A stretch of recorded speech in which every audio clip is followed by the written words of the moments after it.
Here with reaction, Fox News contributor, former Congressman Trey Gowdy.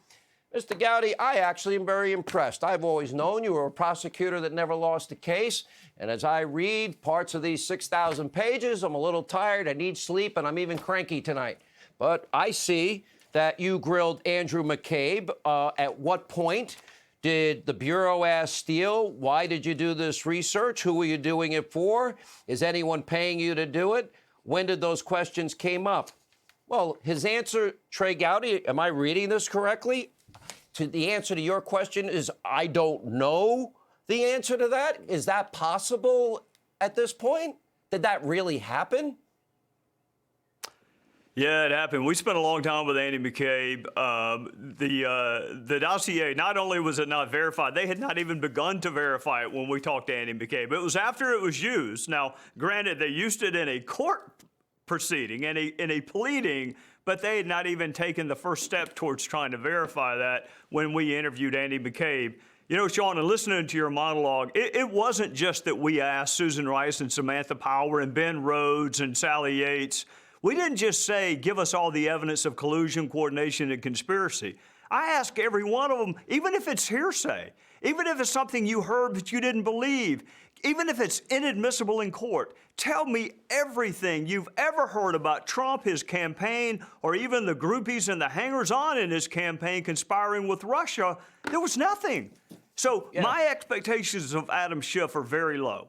He still doesn't meet them, but they're very low. My expectations of the D.C. media was a little bit higher, and they aided and abetted him for the entire year we conducted this investigation. They nearly succeeded, Trey Gowdy. This was an attempted coup. He knew he was lying. I mean, those people that he's interviewing, that you're interviewing under oath, why isn't he held to the same standard? I also see you got McCabe told you that they didn't have any evidence tying Papadopoulos to Russia. He said the unverified dossier, if they didn't have it, they wouldn't get the FISA application. You asked Samantha Power about her role as UN ambassador, and would it, for example, be the same as Ambassador Rice's? Why did she unmask all of these people? Because you called her the largest unmasker in U.S. history. Did you get any good answers? We'll keep them up on the screen as we get you there. Why did she? Yeah, I mean, I'll tell you, Samantha Power's explanation ought to scare the hell out of you, Sean, which is she said, I didn't make those unmasking requests. Somebody on my team may have made them, but I didn't make them. I mean, keep in mind, somebody unmasked Michael Flynn's name. Somebody unmasked his name and then gave that to President Obama. It wasn't Sally Yates. She didn't know anything about it. So I'd love for the D.C. media, who loves leaks, they live on leaks, I wish somebody would leak to them who it was that told President Obama that Michael Flynn's name was in that transcript. Did anyone that you interviewed, and I was looking for your interrogation, you did a great job behind the scenes. A lot of people did a great job behind the scenes.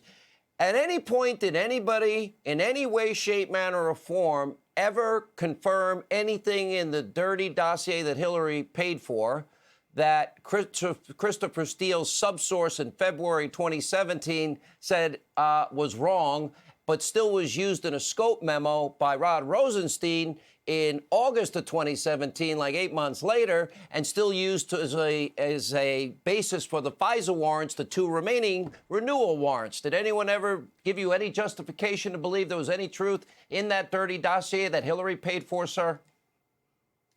Glenn Simpson couldn't even do it, and he's a Fusion GPS owner. Michael Cohen, who hates the president, he said the dossier is just a bunch of lies. I mean, this is somebody who hates Trump, and he said it's a bunch of lies. Glenn Simpson bought and paid for it, and he couldn't verify it. I cannot believe the United States Trey Gowdy, relied you're on one that of the great piece of You've work. never lost a case as a prosecutor. I would argue this is a clear and present danger to the United States that a lying dossier that was not verified was used to take away a guy's constitutional rights, spy on a presidential candidate, transition team deep into the presidency, and they all knew it was a lie, Trey Gowdy. How can that happen in the great country, the United States of America, with our U.S. Constitution? Can you explain that? Yeah, there are three groups that provide accountability in this country. There's the voters. They have a chance to say whether or not Adam Schiff reflects their values, or Swalwell, or anyone else who perpetrated this fraud. There's the media, and they totally abdicated their role. And then there's the executive branch. Unfortunately, we're waiting on John Durham, because the media, not only did they not provide scrutiny over Adam Schiff, they aided and abetted him. Politico, The Hill, Washington Post, New York Times. I'll come on and even give you the reporters' names sometime. The reporters who sat there and helped Adam Schiff perpetrate this fraud.